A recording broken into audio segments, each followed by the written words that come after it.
Billionaire's dying son had just 3 months left. What the maid did changed everything. The morning sun painted golden stripes across the marble floors of the Whitmore mansion, but inside the master bedroom, darkness lived in every corner. Marcus Whitmore sat beside his son's bed, watching the small chest rise and fall with labored breaths.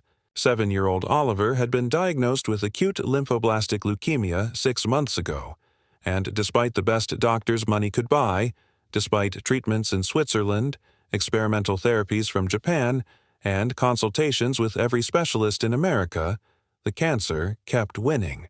The latest prognosis had arrived yesterday like a death sentence written in medical terms.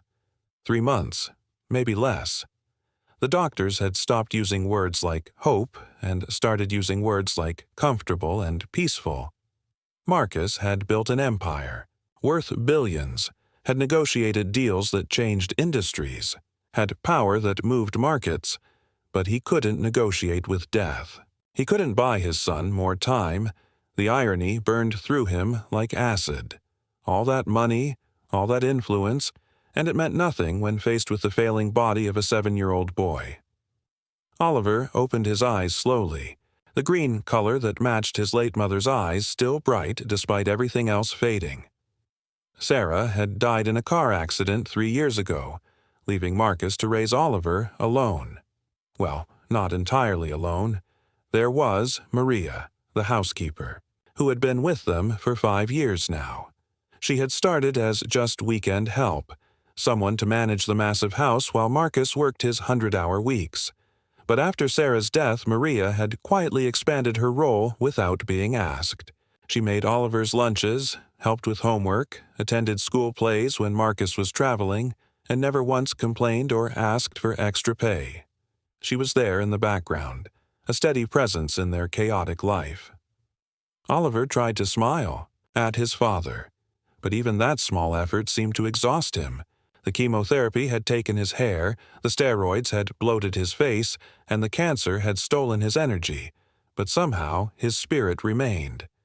He still asked about his toy dinosaurs, still wanted to hear stories about pirates, still believed that maybe tomorrow would be better. Marcus forced himself to smile back, to be strong, to not let his son see the terror that lived in his chest every moment of every day. Maria entered the room quietly, carrying a tray with Oliver's breakfast. She had learned exactly how to prepare food that Oliver might actually eat. Everything had to be soft, lukewarm, and bland. The smell of anything too strong made him nauseous. She set the tray down gently and helped Oliver sit up, adjusting the pillows behind him with practiced ease. Her movements were careful but not hesitant, treating Oliver like a child who needed help, not like something fragile that might break. This distinction mattered more than anyone realized. While nurses and doctors handled Oliver with clinical detachment or nervous worry, Maria touched him with the casual affection of someone who saw him as just Oliver, not Oliver, who was dying. She had a way of making him laugh even on the worst days, telling stories about her childhood in Guatemala, making funny voices for his stuffed animals, pretending to be defeated at every board game they played together. Marcus watched them interact and felt a familiar pang of inadequacy. He loved his son more than life itself, but he didn't know how to be easy with him anymore. Every interaction felt weighted with the knowledge of what was coming. The weeks that followed brought a parade of specialists through their home. Each one performed tests, reviewed charts, suggested treatments that had already been tried, and ultimately arrived at the same conclusion. The cancer had metastasized too aggressively. Oliver's young body couldn't handle more aggressive chemotherapy without it killing him faster than the disease. Radiation had been tried and failed. A bone marrow transplant had been considered but deemed too risky given his weakened state. Marcus threw money at research labs, funded new studies, even tried to bribe doctors to attempt procedures they deemed hopeless. Nothing worked. The cancer kept spreading like fire through dry grass, consuming everything in its path. Oliver grew, weaker each day. He stopped asking to go outside. He stopped playing with his toys. He started sleeping more and more, sometimes 20 hours a day. When he was awake, he was often confused, asking for his mother, forgetting where he was, mixing up dreams with reality. The hospice team started visiting daily, teaching Marcus how to manage pain, how to recognize signs of distress, how to make Oliver comfortable in his final weeks. Maria never left during this time. She had a small apartment across town but hadn't been there in weeks. She slept in the guest room next to Oliver's, waking every few hours to check on him, to give him water, to change his sheets when night sweats soaked through them. She did this without being asked, without discussing overtime pay, without complaint. When Marcus tried to thank her, to offer her more money, she just shook her head and said Oliver needed consistency, familiar faces, people who loved him. The word love hung in the air between them. It wasn't something employees usually said about their employers' children, but Marcus didn't correct her. He saw how Oliver's face lit up when Maria entered the room, how he reached for her hand during the painful procedures, how he called her name in his sleep. If this was love, then Oliver needed all of it he could get. Maria had become more than help. She had become family, the only family they had left. One evening, after a particularly bad day where Oliver had barely been conscious, Maria found Marcus in his study, surrounded by medical journals and research papers. He had been trying to understand the cancer, to find something everyone else had missed, to discover a miracle hiding in the data. His eyes were red from exhaustion and unshed tears. Maria stood in the doorway for a moment before speaking. "Mr. Whitmore," she said, softly, "there's something I need to tell you." Marcus looked up, expecting her to quit. He wouldn't blame her.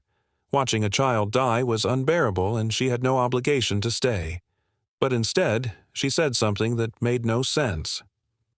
"My nephew in Guatemala, he had the same cancer as Oliver. The doctors there said he would die, but he didn't." Marcus felt his heart skip. He had investigated cases of spontaneous remission, had read about children who survived against all odds, but the statistics were brutal. Less than 1%. And those were usually cases caught early, not advanced metastatic cancer like Oliver's. Still, he listened as Maria continued. "There's a healer in my village," Maria said, and Marcus's hope immediately deflated. He had already been down this road. Faith healers, alternative medicine, miracle cures. He had tried them all in desperation. Crystal therapy, prayer circles, exotic herbs, energy healing. None of it had worked. Some of it had made Oliver worse, but Maria saw his expression and shook her head. "Not like that," she said. "This woman, she knows plants, old medicine from the Maya people.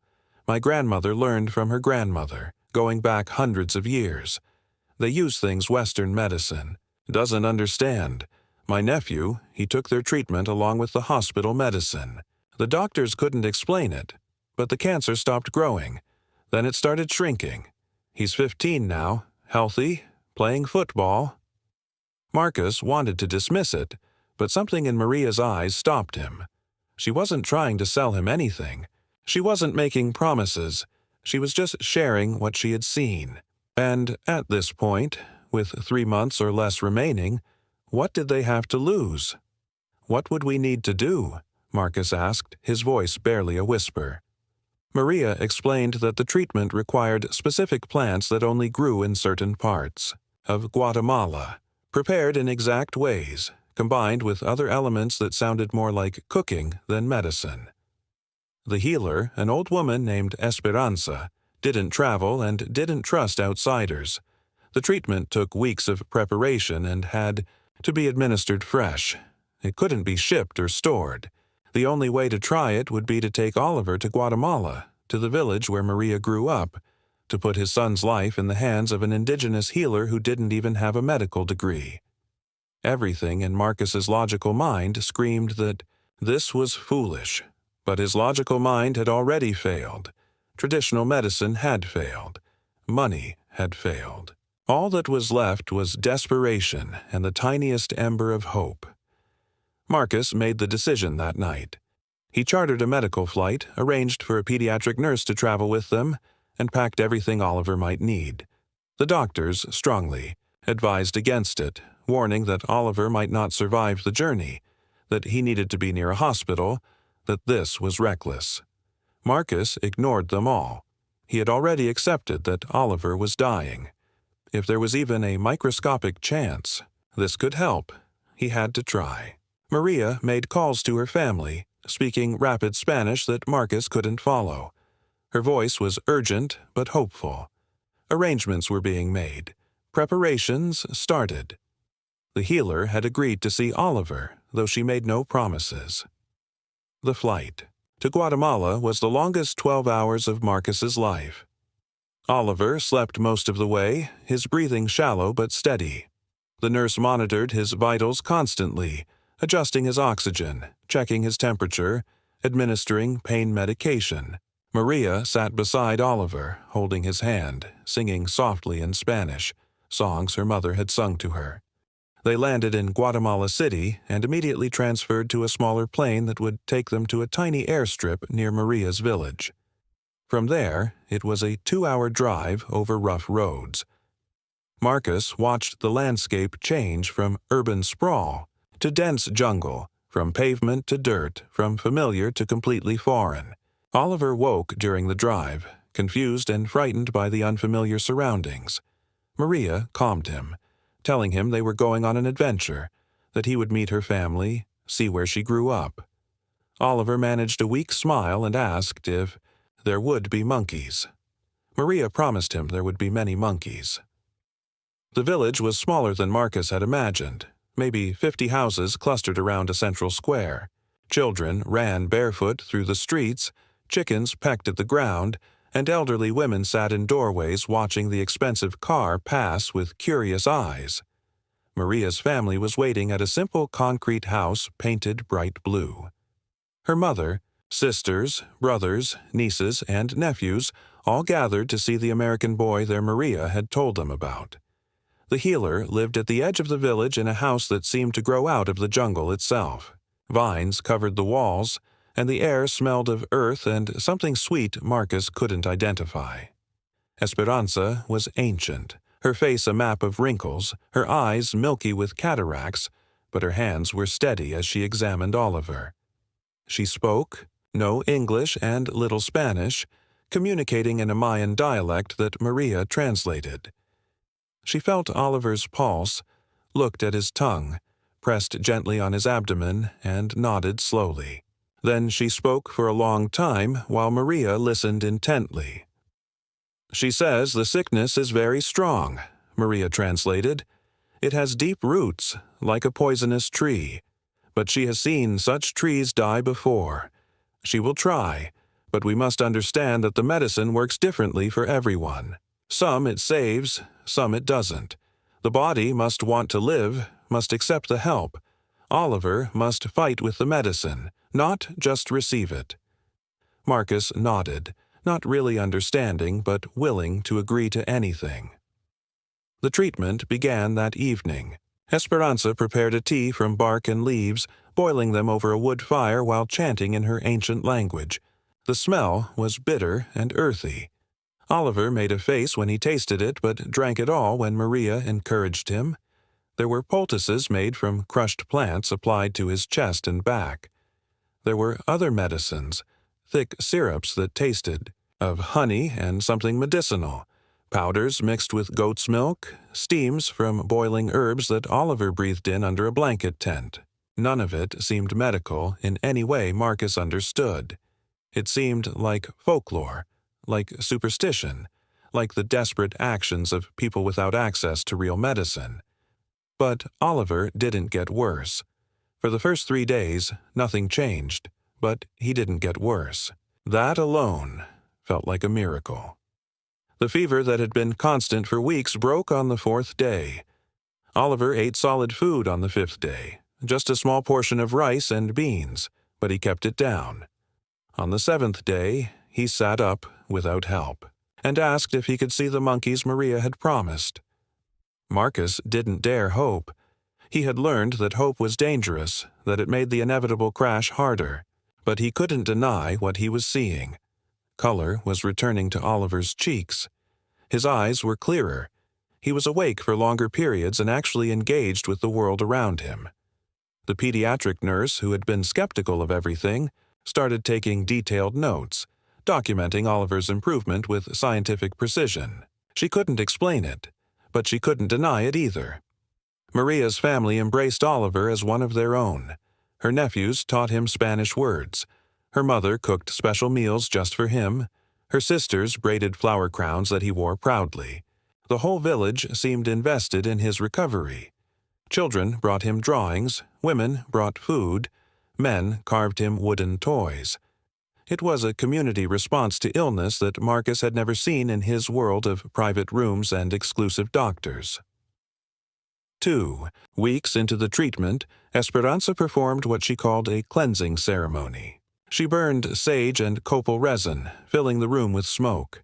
She painted symbols on Oliver's forehead with a paste made from red seeds. She chanted for hours while Oliver lay still, not asleep, but in something like a trance. Marcus wanted to intervene, to stop what looked like primitive ritual, but Maria held his arm. "Let her work," she said. "This is how my nephew was healed. Trust." That night, Oliver's body burned with fever. He sweated through his sheets, cried out in his sleep, thrashed as if fighting invisible enemies. Marcus was terrified, certain they had made a terrible mistake. But Esperanza seemed pleased. She said the body was fighting now, that the poison was being pushed out. By morning, the fever broke. Oliver was exhausted but smiling. He said he felt different, lighter, like something heavy had been lifted from his chest. The transformation over the next 2 weeks was nothing short of miraculous. Oliver gained weight. His energy returned in bursts, allowing him to play with the village children for short periods. His appetite improved dramatically. He laughed again, really laughed, not the weak attempt at humor he had managed before. The swelling in his lymph nodes decreased visibly. The pain that had required constant medication faded to occasional discomfort. Marcus documented everything with photos and videos, not because he thought anyone would believe it, but because he needed proof for himself that this was really happening. The nurse ran basic tests with the limited equipment she had brought. White blood cell counts were improving. Fever was gone. Heart rate was normal. She couldn't do the complex scans needed to see the cancer itself, but every external indicator suggested improvement that shouldn't be possible. A month into their stay in the village, Oliver was walking without assistance. He was playing soccer with the local kids, badly but enthusiastically. He was eating full meals and keeping them down. He was sleeping normally, not the exhausted unconsciousness of before, but actual restful sleep. Esperanza continued the treatments, but reduced their frequency. She said the medicine had taken root, that Oliver's body was learning to fight on its own. She taught Maria how to prepare some of the simpler remedies, things that could be continued when they returned home. Because they would have to return eventually. Marcus's company was falling apart without him. The board was threatening to remove him. Deals were collapsing. But none of that mattered compared to the miracle he was witnessing. His son was coming back from the edge of death. When they finally returned to America after 2 months in Guatemala, Marcus was terrified that leaving would reverse everything. But he brought a suitcase full of dried herbs, carefully preserved according to Esperanza's instructions. Maria knew how to prepare them, how to maintain the regimen. They went straight to the hospital from the airport, ignoring the house that held so many memories of sickness. The doctors were skeptical when Marcus said Oliver had improved, but their skepticism turned to shock when they saw him. The boy, who had been given 3 months to live, who should have been dead by now, walked into the hospital on his own feet. The tests began immediately. Blood work, scans, biopsies. The doctors ran everything twice, certain there had been mistakes. But the results were consistent. The cancer was still there, but it had shrunk by 60%. The metastases to his liver and lungs were gone. The cancer in his bone marrow was retreating. It wasn't gone, but it was losing for the first time since diagnosis. The oncology team had no explanation. They used words like spontaneous partial remission and unexplained improvement and medical anomaly. They wanted to study Oliver, to understand what had happened, to publish papers about this impossible case. Marcus refused most of their requests. He didn't want his son to become a medical curiosity. He just wanted him to live. The doctors agreed to continue monitoring Oliver while Maria maintained the herbal treatments. It was unconventional, probably, unethical by medical standards, but the results spoke louder than protocols. Over the next 6 months, Oliver continued to improve. The cancer shrank more slowly now, but consistently. His body grew stronger. He returned to school, behind his classmates but eager to catch up. He had his 8th birthday party with friends, instead of nurses. He rode a bike again. He laughed without pain. He lived. Maria never asked for recognition or reward. She continued working in the house, but the dynamic had changed completely. She wasn't an employee anymore. She was the woman who had saved Oliver's life, who had offered hope when medicine offered none, who had connected them to a tradition older than modern science. Marcus tried to pay her more, to give her bonuses, to express his gratitude in the only way he knew how. But Maria always refused the extra money. She said seeing Oliver healthy was payment enough. She had kept a promise to herself, she said, though she never explained what promise that was. The village in Guatemala received anonymous donations that built a new school, improved the water system, and provided medical supplies to Esperanza so she could help more children. Marcus never claimed credit, but Maria knew. A year after their return from Guatemala, Oliver's scans came back clean. No detectable cancer. The doctors called it full remission but warned it could return. They recommended continued monitoring, maintenance therapy, careful observation. Marcus agreed to it all but kept Maria's. Treatments going too. He had learned that sometimes ancient wisdom and modern medicine could work together, that healing came from unexpected places, that hope could live in the most unlikely forms. Oliver, now 9, didn't remember much of being sick. The memories had faded like a bad dream. But he remembered Maria holding his hand, singing to him, never leaving his side. He remembered the village where everyone smiled at him, where he learned to count in Spanish, where an old woman with clouded eyes had touched his forehead and pulled the sickness out. The mansion that had once felt like a tomb became a home again. Laughter returned to its halls. Oliver's friends came for sleepovers. Birthday parties were celebrations instead of potential final gatherings. Marcus learned to be present, to put work second, to treasure every ordinary moment. He had been given something most parents of dying children never got, a second chance. He wouldn't waste it. Maria remained with them, no longer just a housekeeper but a guardian angel in human form. She taught Oliver more Spanish, cooked Guatemalan food that became his favorite, and told him stories about the brave boy who fought a monster inside his body and won. She never mentioned that she was the one who had shown him how to fight. 3 years passed. Oliver turned 11, healthy and strong. The cancer remained gone, defying statistics that said it should have returned. He played baseball, badly but enthusiastically.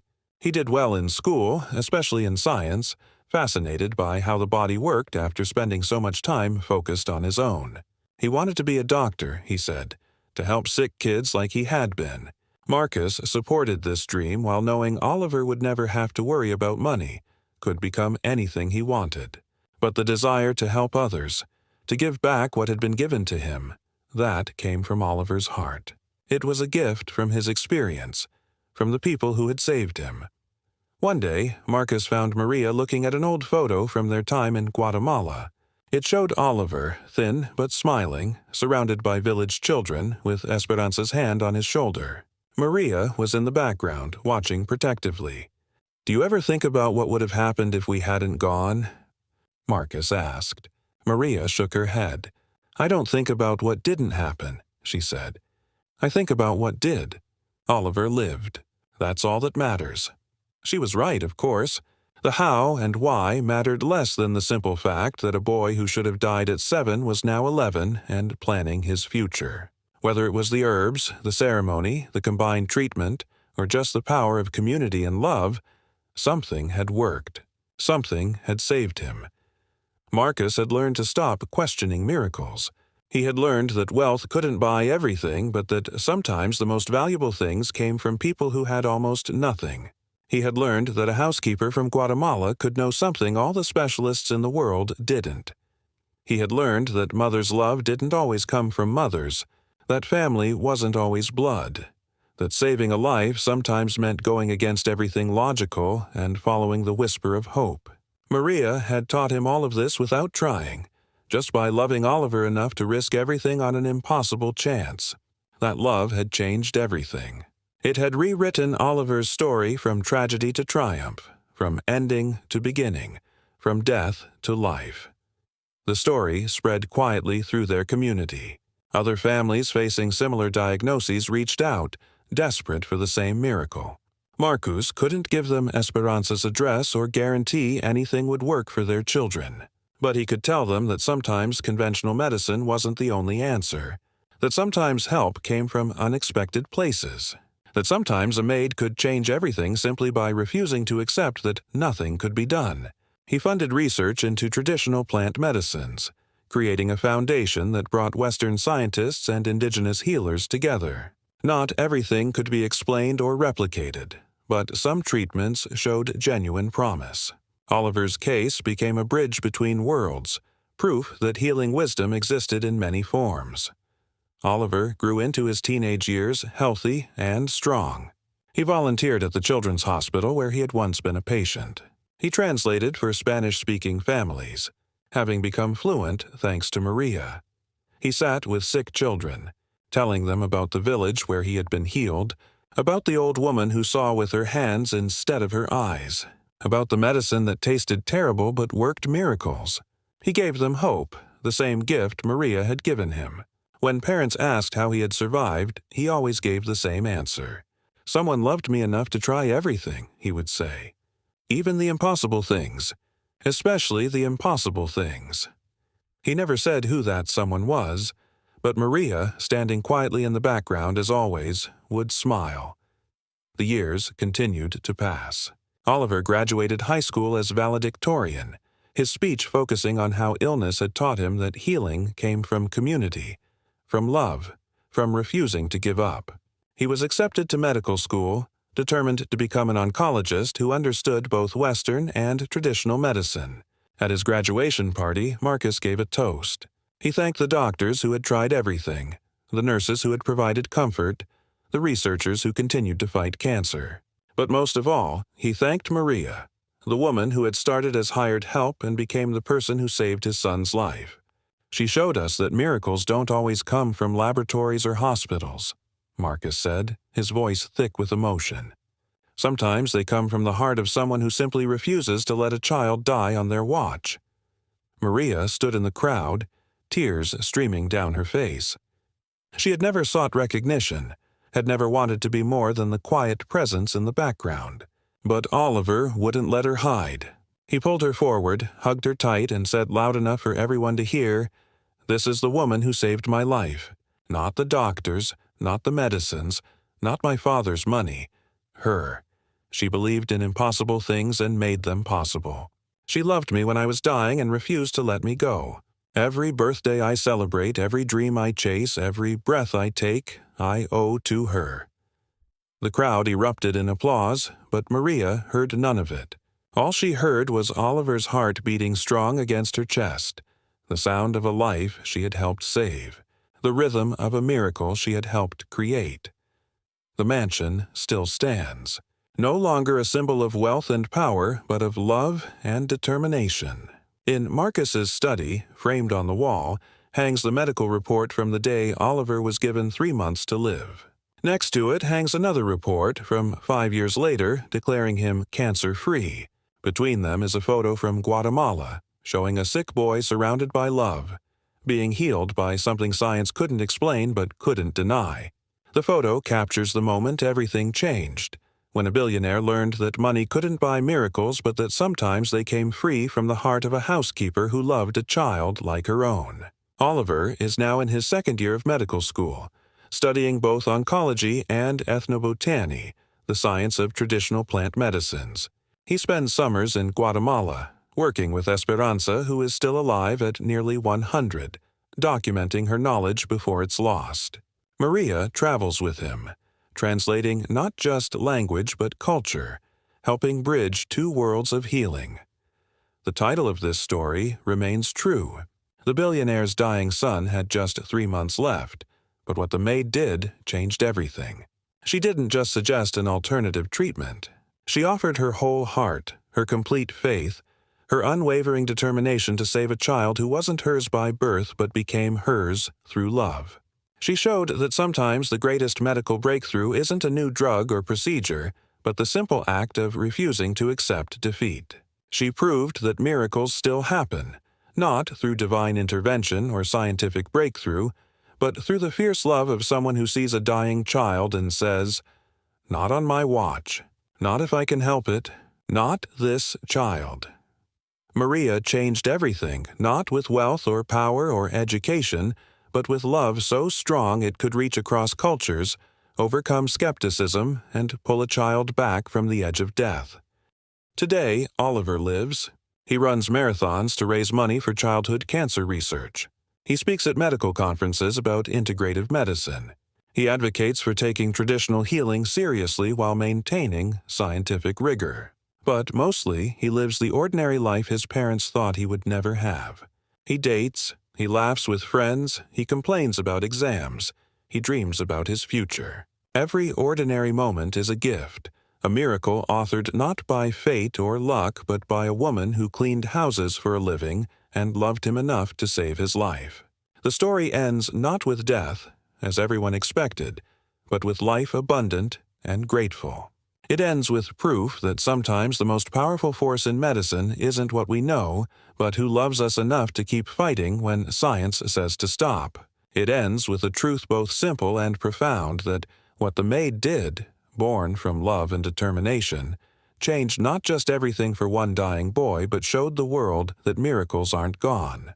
They just sometimes come from unexpected places, carried in the hands of people the world overlooks but who see everything that matters. Marcus still runs his company, but differently now. He provides health care for all employees, funds indigenous medicine research, and has built clinics in Guatemala and other countries where traditional and modern medicine work side by side. He learned that true wealth isn't measured in billions but in the moments you get to watch your child grow up. Every day, Oliver lives as interest on an investment Maria made with her heart, paying dividends in laughter, achievement, and the simple joy of existence. The 3 months Oliver was given turned into years, then decades, all because a maid from Guatemala loved him enough to remember that sometimes the oldest medicines work when the newest ones fail. That sometimes, https www.youtube.com, watch Vuri. Wisdom comes from unexpected places, and that sometimes changing everything requires nothing more than refusing to accept that nothing can be done. The title of this story will always be true. Billionaire's dying son had just 3 months left. What the maid did changed everything. But the deeper truth is simpler. Love, real love, the kind that sees a dying child and refuses to let go, can change everything. It can defy medical statistics, cross cultural boundaries, and create miracles that science can't explain but can't deny. Maria proved this not through grand gestures but through quiet determination, not through medical training but through maternal instinct, not through wealth but through wisdom passed down through generations. She changed everything because she loved enough to try the impossible, and sometimes, just sometimes, the impossible becomes possible when love refuses to surrender.